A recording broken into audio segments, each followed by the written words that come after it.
So this is becoming a professional bass player. My name's Deborah and this is the video journal of my career transition.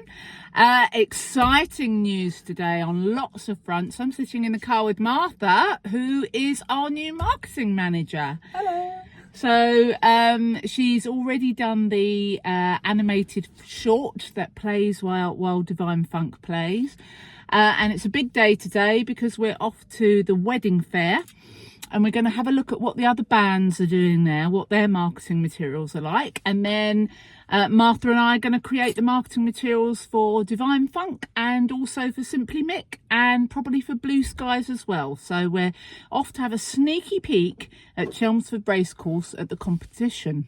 Really, so much has happened and been happening. It's been really hard to get round to making YouTube content actually, which I guess is a positive thing. But I wanted to update you on the Weddding Fair that we went to on Saturday.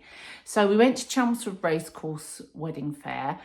It was enormous. There were 3 or 4 enormous marquees full of suppliers, so photographers, florists, caterers, but also entertainers, so magicians, DJs, bands. Not so many bands, but lots of sort of lighting equipment, special effects that you can hire. And it was quite the revelation. There are so many things that you can have for your wedding. You can have a big white bouncy castle, wedding themed mini golf, lots of different types of Instagram booth. And it was extremely encouraging. So I was very concerned that I would go to the Weddding Fair and I would see so many different bands and so much competition and prices that were a lot lower than I can afford to charge, because in an ideal world, you know, coming from a marketing background, you'd research your market and then you would launch your product. And you know, when I was taught marketing, when I did my marketing diploma, that was the way around you were supposed to go.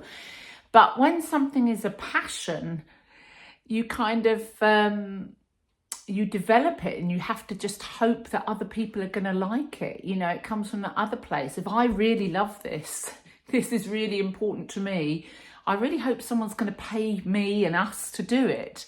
So I was quite nervous going, because I could have found out that, you know, you can't afford, no one's going to pay what Divine Funk costs to run, or there's already lots of people doing it better, cheaper, easier, more accessible, better marketing.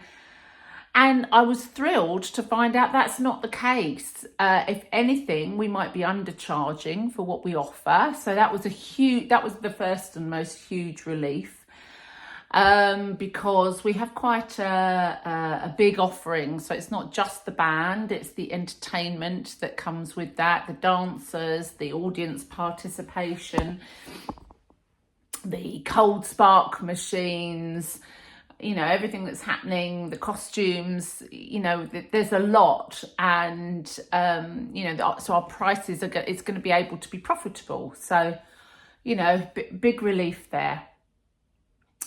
And in terms of exhibiting at that race course, I don't know. I don't know if that's going to be right, because there was nothing like Divine Funk there, which could mean that's a wonderful opportunity for us. But it could also mean that it was quite what I would call a vanilla show. So really quite traditional bride stuff, beautiful sort of white and pastel flowers and balloons, very, very focused on how the bride would like to be seen, not necessarily so focused on what sort of time the guests are going to have. So I don't know if that's the right wedding fair for us to exhibit at. I've got another wedding fair, the alternative wedding fair, coming up in October, and that's going to be much quirkier. I'm expecting actually quite a bit more competition for Divine Funk in that arena. But yeah, I'll try and stick some photos in of what I saw on that day, just to show you. But it was very encouraging. So full speed ahead now to develop our marketing materials so we can have a great stand at whatever wedding fair or location we choose to exhibit at. and get some really top-notch marketing materials so that the video that's shown on the television behind us is really impactful. So yes, very, very busy. I'll try and do another video later on in the week because lots has been happening with the office, with the storage facility. I've got a terrible cold and I now have to need to ring up lots of different venues to find a new location for a promo reel that I'm shooting for a band on Sunday. The weather, it looks like it's going to be atrocious. So fingers crossed there's a wedding venue that's had a cancellation that would just love for a wedding band to do a promo reel there. That would be brilliant. I'll update you later in the week. Thanks for listening. Bye-bye.